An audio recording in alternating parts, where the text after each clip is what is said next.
Ini pertanyaan lagi, apakah rokok itu makruh atau haram? Pendapat saya haram. Karena di Al-Quran Al-A'raf 157 berbunyi Nabi Muhammad mengharapkan sesuatu yang buruk. Wa yuharrimu alaihimul khaba'ith. Rasulullah SAW mengharapkan yang buruk-buruk. Mohon dijelaskan lebih detail lagi ya Ustaz. Ya rokok itu apa? Haram. Ya, sini sudah saya sering jelaskan ya.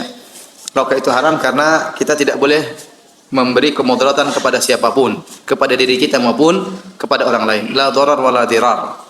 Ya, tidak boleh memberi kemudaratan baik kepada diri kita, baik kepada orang lain ya. Tidak boleh. Dalam kaidah ad-dhararu yuzal. Setiap kemudaratan harus dihilangkan. Dan tanpa ragu bahwasanya rokok itu menimbulkan kemudaratan. Ya, menimbulkan kemudaratan. Kemudaratan bagi diri sendiri dengan memberi penyakit dalam diri kita ya. Kemudian memberi kemudaratan kepada orang lain, mengganggu orang lain ya.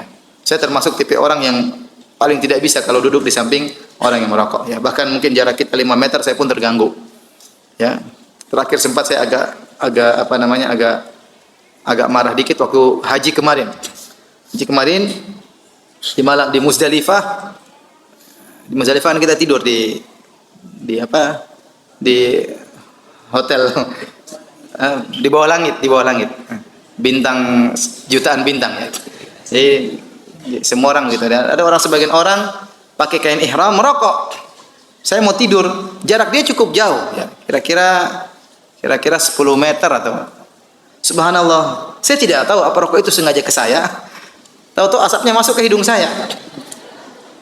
Di mana saya cari agak jauh. Saya bilang ya fulan ittaqillah. Ente lagi ihram, kita terganggu. Ya, akhirnya dia matikan. Artinya mengganggu orang ya, mengganggu orang. Ya ini tidak diperbolehkan mengganggu orang. Saya sering sampaikan, Anda kalau meninggal berusaha, dan kita pasti berbuat dosa. Kalaupun kita harus berdosa dan kita pasti berdosa, jangan berdosa yang berkaitan dengan orang lain. Kata Sufyan Ats-Tsauri rahimahullah taala, lebih baik Anda bertemu dengan Allah dengan 70 dosa antara Anda dengan Allah, karena Allah asalnya Maha Pengampun. Daripada Anda bertemu dengan Allah membawa satu dosa antara Anda dengan hamba Allah yang lain. Ya, jangan mendolimi orang. Jangan mendolimi orang. Di antara bentuk mendolimi orang asap rokok. Ya. Kemarin saya umrah juga dengan istri saya. Di sebelah saya orang Indonesia ngerokok, asapnya masuk ke kamar saya. Padahal kamar tertutup.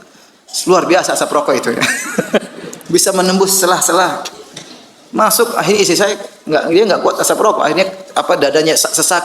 Orang itu nggak tahu kalau istri saya dadanya sesak. Dia anggap semua orang seperti dia ya. Oleh karenanya saya katakan di antara hukuman Allah kepada orang yang sering merokok, kadang-kadang rasa malu dihilangkan. Dia cuek, mau orang tersiksa yang penting saya happy, begitu. Mau orang batu-batu di samping dia tetap aja dia merokok.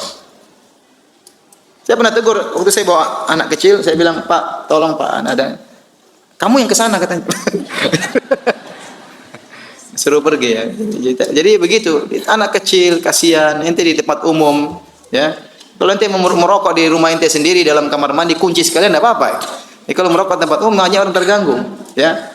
Dan banyak orang tidak kuat dengan asap rokok. Ya kalau yang cium 10 orang, di sana 20 orang, di sana 30 orang, nanti hari kiamat kan dosanya banyak ini. Mungkin dosa kecil tapi kezaliman, menzalimi orang lain. Menzalimi orang lain. Kita saja kalau kentut sembarangan bisa menzalimi orang. Orang terganggu bau enggak enak, apalagi bau asap rokok yang kemudian masuk dalam dada, merusak dada. Apalagi orang yang perokok pasif lebih parah daripada orang perokok yang aktif. Kata dokter sih. Meskipun dokternya merokok. Baik, jadi sering saya sampaikan tidak ada orang yang merokok ya mengucapkan bismillah ya karena dia tahu itu haram, dan tidak ada orang setelah merokok mengucapkan apa? Alhamdulillah.